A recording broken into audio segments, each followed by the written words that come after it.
Hello à toi et bienvenue sur cette vidéo où on parle des avantages et des inconvénients du régime de la micro-entreprise. Si tu te poses la question, est-ce que ça vaut le coup de se lancer dans ce régime d'entreprise, la vidéo elle est là pour ça, pour t'aider. Commençons par les avantages. Donc déjà le premier, c'est que les formalités sont gratuites. À l'instar, j'aime bien dire ça, des sociétés où il va falloir payer pour créer une entreprise, une société. En micro-entreprise, les formalités sont gratuites. Si tu tombes sur un site qui te demande de payer, c'est que tu es pas sur le site officiel de guichet unique procédure.inpi.fr. Et pour les fermetures de cessation, enfin fermeture de ton entreprise ou le changement d'adresse, certains changements d'adresse sont payants, mais en règle générale, les formalités sont gratuites de création, modification et cessation en micro-entreprise. Il n'y a pas de capital de départ, il n'y a pas de bilan à avoir. Donc, c'est assez simple d'accéder à ce régime. Deuxième avantage, le fait que si tu ne fais pas de chiffre d'affaires, tu n'as rien à payer. Et ça, c'est vrai, c'est parce que tes cotisations sociales vont être prélevées en fonction de un pourcentage de ton chiffre d'affaires, de ce qui rentre. C'est-à-dire que, par exemple, si tu fais la prestation de service, tu vas tourner aux alentours de 24-25% de ton chiffre d'affaires que tu devras déclarer à l'URSSAF et ils vont te du coup 25%. Donc si tu fais 0 € de chiffre d'affaires, normalement, tu n'as pas de cotisation sociale à payer. Et c'est pareil normalement pour les impôts, si tu fais pas de chiffre d'affaires, tu n'as pas d'impôt à payer minimum et ça c'est plutôt cool. Troisième avantage, le versement libératoire. Alors ça te dit peut-être pas grand chose, en fait le versement libératoire c'est une option fiscale, une petite option que tu peux cocher à la création de ta micro-entreprise ou même plus tard pour dire je souhaite payer mes impôts directement auprès de l'URSSAF avec un taux avantageux qui est de l'ordre de 1% à 2,2% de ton chiffre d'affaires. Et avantageux pourquoi? Parce que dans certains cas, si tu le prends pas, tu peux avoir à payer peut-être 6, 7, 8, 9, des fois 12% d'impôts sur tes revenus. Et donc c'est quand même une option fiscale super avantageuse.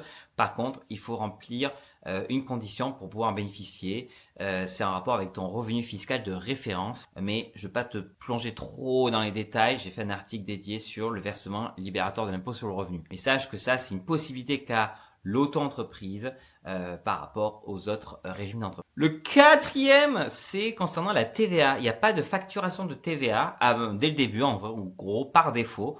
On appelle ça la franchise en base de TVA. Ça veut dire que tu ne factures pas la TVA jusqu'à un certain seuil, qui est autour pour la prestation de service de 38 à 41 000 euros et on va dans les 88 000 euros pour la vente de marchandises. Donc jusque-là, tu ne factures pas la TVA, mais tu ne peux pas la récupérer sur tes achats. L'avantage, c'est plutôt concurrentiel. Imaginons que tu te lances en tant que coupe, voilà, en tant que coiffeur, et derrière tu veux faire une coupe, je sais pas moi, à 24 euros. Allez, on va mettre un peu plus cher quand même. 60 euros la coupe. Allez hop, 60 euros la coupe. TTC. Ça, c'est ce que par exemple pratiquent les salons de coiffure.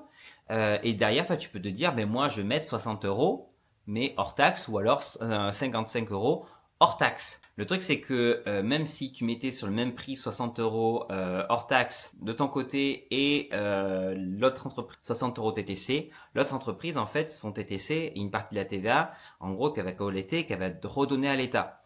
Donc en fait, son hors taxe est beaucoup moindre. Donc en gros, toi, tu pourrais de ton côté pratiquer des prix un peu plus bas, mais avoir plus de revenus dans ta poche. Donc c'est plutôt un avantage concurrentiel de ne pas avoir la TVA début. Par contre, si tu factures des professionnels, moi je te recommande d'avoir la TVA dès le début. Ça te permet de pouvoir la récupérer. Et je dirais le cinquième avantage, c'est la partie quasi pas de comptabilité.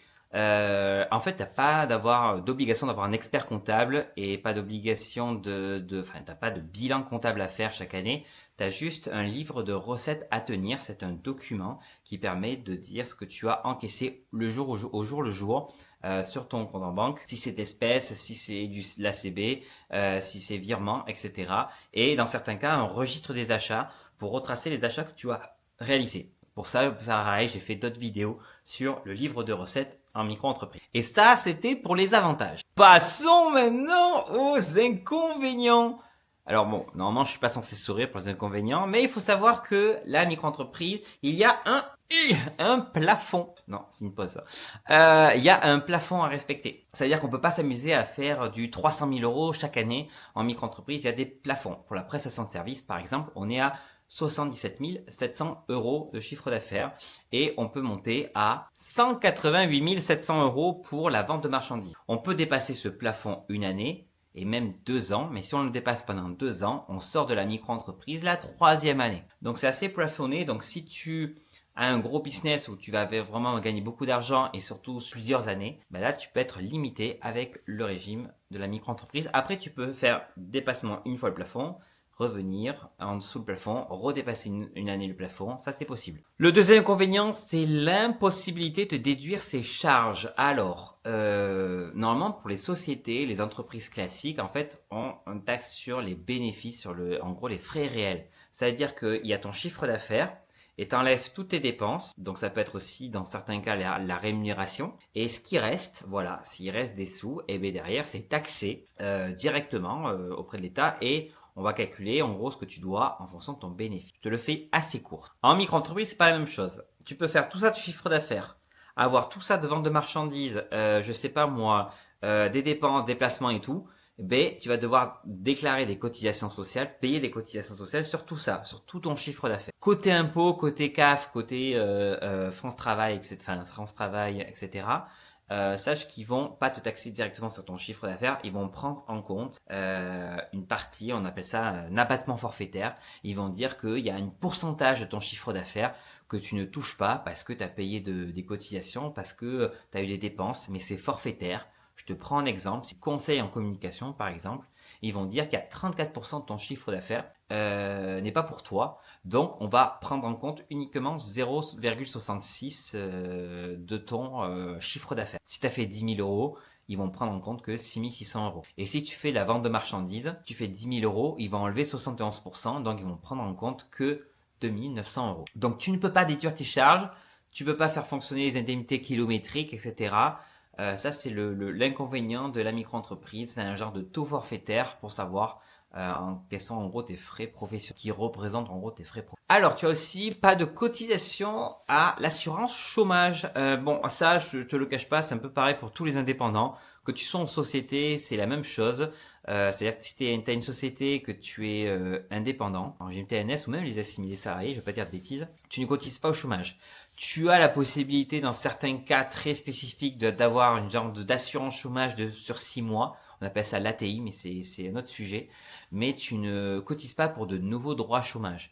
Par contre, cumuler tes droits chômage actuels ou anciens avec la micro-entreprise, avec ton chiffre d'affaires, et en fonction de ton cumul, ça peut être partiel ou intégral, et B, tu reçois une partie de ton chômage. Mais tu n'acquiers pas de nouveaux droits avec ta micro-entreprise. Et j'ai envie de te dire, c'est un peu normal avec toute cotisation paye par rapport aux salariés. Tu as après des activités qui sont dites interdites en micro-entreprise, par exemple les activités immobilières, certaines activités d'assurance, etc. Bon, ton assureur n'est pas en micro-entreprise, il est obligé d'être en société parce qu'en plus tu es obligé d'avoir des agréments, etc. Ton médecin n'est pas en micro-entreprise et c'est tant mieux, j'ai envie de dire. Je sais pas, je pense qu'il y a aussi les kinés, je vais pas dire de bêtises, je sais jamais entre les kinés et ostéo.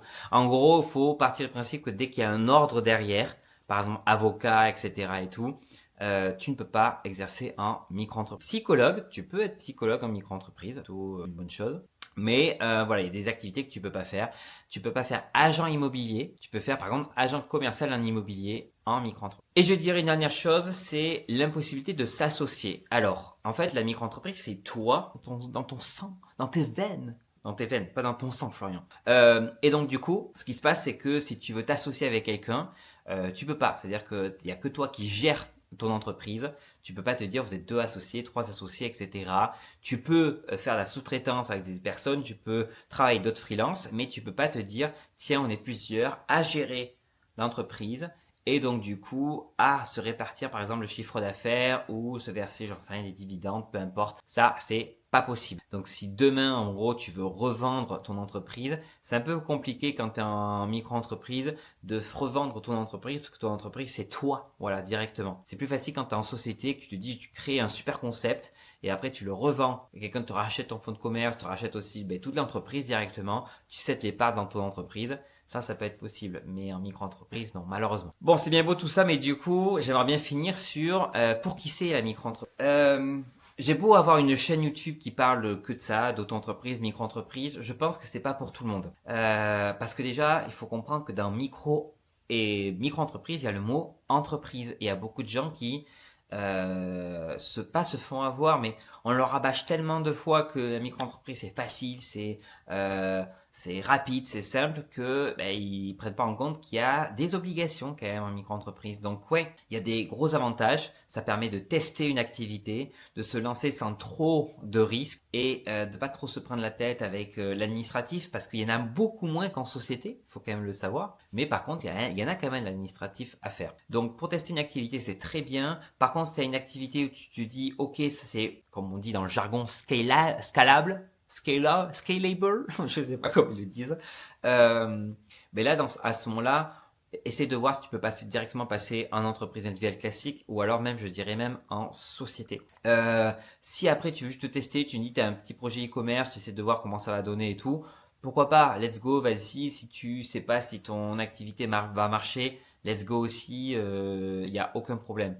Donc il faut vraiment prendre en compte que c'est aujourd'hui un des statuts pour moi, hein, les plus accessibles et les moins risqués. Parce qu'après, tu peux passer par des plateformes, des pépinières d'entreprise où là, tu as un accompagnement. Et là, j'ai envie de dire, c'est plutôt pas mal. Tu peux passer par des plateformes qui vont t'accompagner, etc. Et l'auto-entreprise, quand même, tu es tout seul. Donc voilà, il y a quand même des choses à prendre. Si tu as besoin de vraiment d'accompagnement, tu peux pas faire les choses tout seul, c'est peut-être pas pour toi. Si derrière tu te dis, ok, bon, en m'expliquant un petit peu, en ayant glané, des informations à droite à gauche, peut-être que ouais, je saurais faire la déclaration de chiffre d'affaires. Ou alors tu vas sur le site lamicrobyflow.fr. Mais bref, voilà, petite vidéo posée sur les avantages et inconvénients de la micro-entreprise. Dis-moi si tu es plutôt d'accord avec ce que j'ai dit. Et si t'es d'accord, tant mieux. Et si t'es pas d'accord, eh ben dommage. Voilà. Je te dis à très bientôt pour une nouvelle vidéo. Salut.